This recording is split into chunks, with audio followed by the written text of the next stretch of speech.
আল্লাহ রাব্বুল আলামিন এই রাতকে এত বরকতময় করে দিয়েছেন।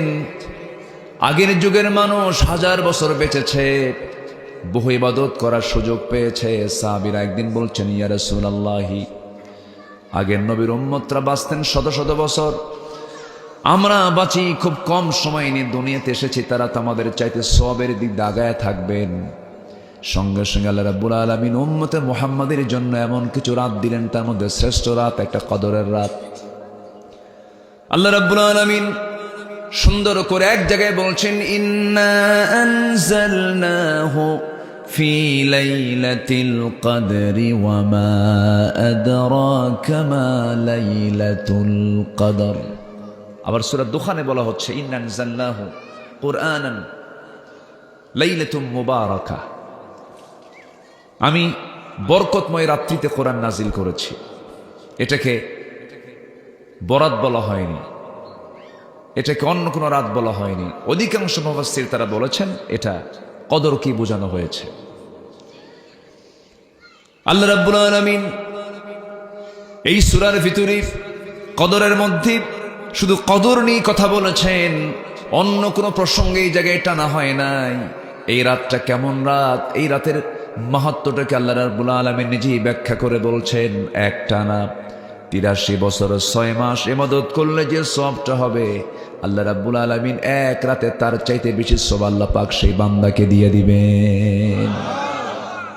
83 বছর 6 মাস একটানা ইবাদত, ঘুম নাই, খাওয়া নাই, পেশাব নাই, পায়খানা নাই, একটানা 83 বছর 6 মাস ইবাদত করলে যে সওয়াব, তার চেয়েও খায়রুম মিন আলফি শাহর, তার চেয়ে বেশি সওয়াব আল্লাহ পাক ওই বান্দার আমলনামায় দিয়ে দিবেন। তাহলে বলেন, আমাদের সঙ্গে আর কি অন্য কোনো উম্মতরা পারবে? আজ থেকে পারবে? তাহলে এটা কি আমাদের আনন্দ না?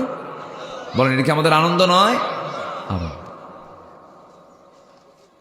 তো এই রাতের এত দাম কেন? আবার এই রাতটাও আল্লাহ পাক রমজানের শেষ দশকে রেখে দিয়েছে।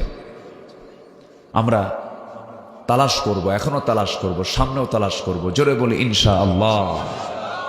আল্লাহ যেন কবুল করেন, আল্লাহ যেন কবুল করেন। গুনাহ মাফ হতে হবে, রমজানে গুনাহ মাফ হতেই হবে। গুনাহ মাফ না হলে বড় বেকায়দা, কারণ সামনে রমজান পর্যন্ত বাঁচবো তার কোনো গ্যারান্টি নাই।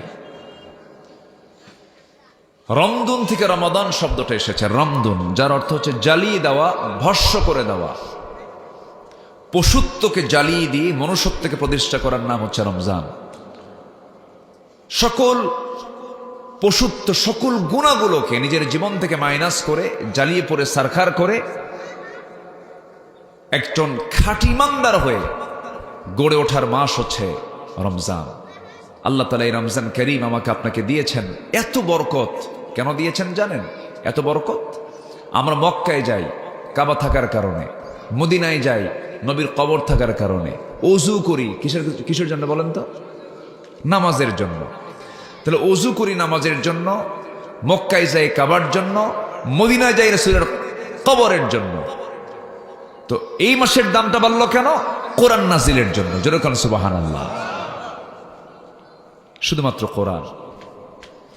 আল্লাহ রাব্বুল আলামিন অন্য জায়গায় বলছেন, শাহরু রমাদানাল্লাযী উনজিলা ফীহিল কুরআনু হুদাল লিন্নাস ওয়া বাইয়িনাতিম মিনাল হুদা ওয়াল ফুরকান। জোরে বলুন আল্লাহু আকবার।